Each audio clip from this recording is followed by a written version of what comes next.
let's not go to another angle where it all begins. That's talking about football academy. Bayonle, you are the proprietor of Midas Football Academy, and a lot of people keep saying football academy. It seems it's not often time you have to start from a football academy, but these are structures put in place for anybody that wants to have a career. Tell us about football academy in Nigeria and perhaps how you got yours started.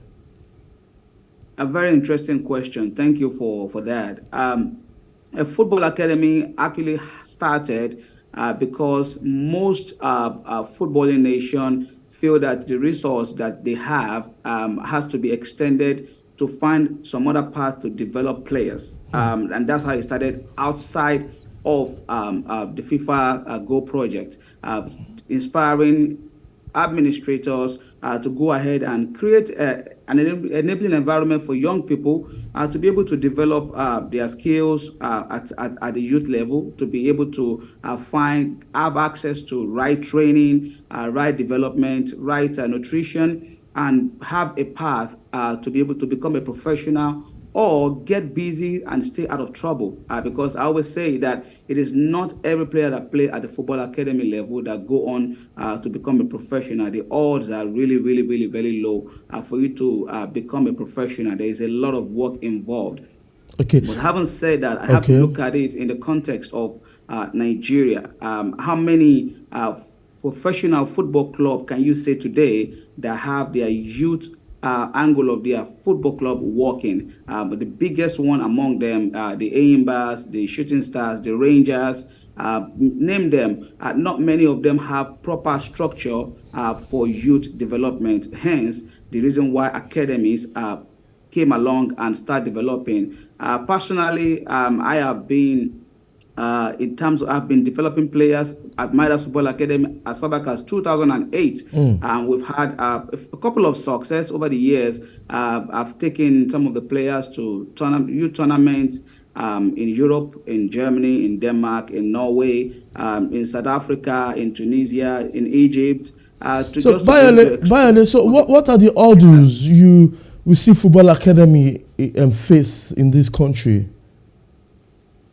They are numerous, but the number one of them is access to training ground. I'm saying this based on my own personal experience. The first place that we had to use back then when we started was where the Super Eagles used to prepare for their games in the past at the Honda Manufacturing Company in Otta. I think that company, I always give them this credit because that time they gave the access for academies to come and train for free. They were not charging, but as a company, they had to evolve and go into other things. And from then, it has been a struggle for academies to find a park, a training ground to train. And most of the stadiums that are constructed are too expensive for academies to train because you know that the way we are, not every kid or every parent can afford to pay for their kids through a soccer academy or through a football academy, so to say. So this challenge is really, really, really huge. No access to football training ground. And FIFA have given, as we know, over the years, some contribution to every footballing nation to be able to create this basic infrastructure for academies and for folks to have the opportunity to train kids. But I think you have a question. Yeah, thank you. Thank you for giving us more knowledge on the previous question I just asked. But because of time, the incident where you realize that a club, for example, because this is a recurrent issue. Now, you have a club, your club, Midas, loaned a player to, for example, Eyimba. These are examples. And from Eyimba, the player in person has got a contract with, let's say, Arsenal Football Club of England. Now, in terms of numerations, in terms of monetary and agent fee, how does it go around? Because I know most times in Nigeria we have issues of academy, football clubs, and the club where the player is having issues of who should take the percentage. So how did they go about it? Who should have the money? Is it the player loaned the club that loaned it to Eyimba, or Eyimba? Just tell us a bit before, so that people out there should know, because these are issues that have always come up all the time.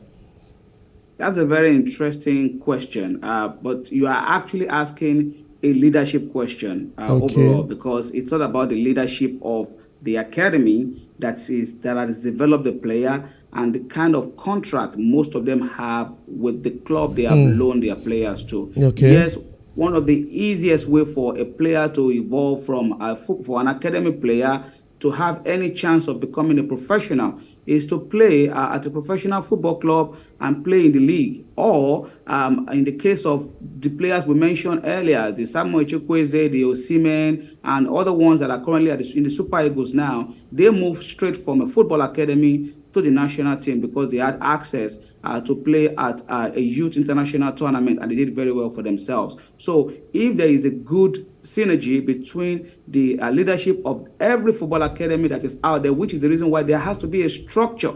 If there's a structure by the Football Federation that this is how a pathway for a player is going to be. We don't have this problem.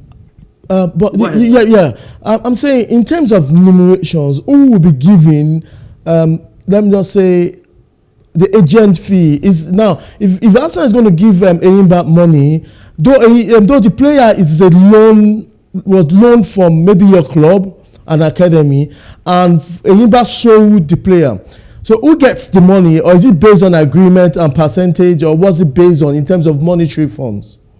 It is based on the decision that was made between the leaders of the academy and the professional football club. And at this level, most times, you do not actually need, I know we are very, very easy to call agents and all that. Sometimes you do not need an agent to facilitate such contracts. If a player is assigned to a professional club from an academy and a deal is signed, there is always a form of remuneration that goes to the academy, not just a one-time fee, but a fee for them to get a fee every time the player either win a tournament, win a Premier League in the club is signed for, score any amount of goal if it's a striker, play certain amount of matches. There are a lot of other things that are included in it. It is not just a one-time fee most of the time. But because, again, like I said, lack of structure, we have to look at the foundation. There is no structure. Until we fix this basic thing, we are not going to go forward. Okay, Bayonle, interesting topic. I will definitely have to call you for another time to tell us the rules and regulations that govern such policies. But meanwhile, time is no longer our friend. I want to say a big thank you for being part of today's show. Thank you very much as always. And I always let people know that you are in Texas, and it's probably like 3 a.m. in Texas. Am I right? Yes. It's at the moment it's about 3:49 a.m. 3:49 a.m. Thank you for your time, for waking up so early to talk to us here in Lagos, Nigeria. Thank you, Bayonle. Before I go quickly, I'm going to say this, that we need to follow up with the Football Federation. Just on March 16, the FIFA Congress, $200 million was earmarked for every football nation to apply for a developmental program. March, what's the time you said? On this opportunity. Time. Which date did you talk about now? On March 16. That was just announced by Arsene Wenger, the FIFA Chief Developmental Project. Thank you very much for that information. You should apply for that. Thank you very much for information, Bayonle. Thank you for joining us. Have a great day. Yeah, have a great day too. Vital information, trust us. Plus Sport will definitely give you the update on that information by Bayonle Arashi, who is the proprietor of Midas Football Academy. On this note, we want to say a big thank you for being part of the show.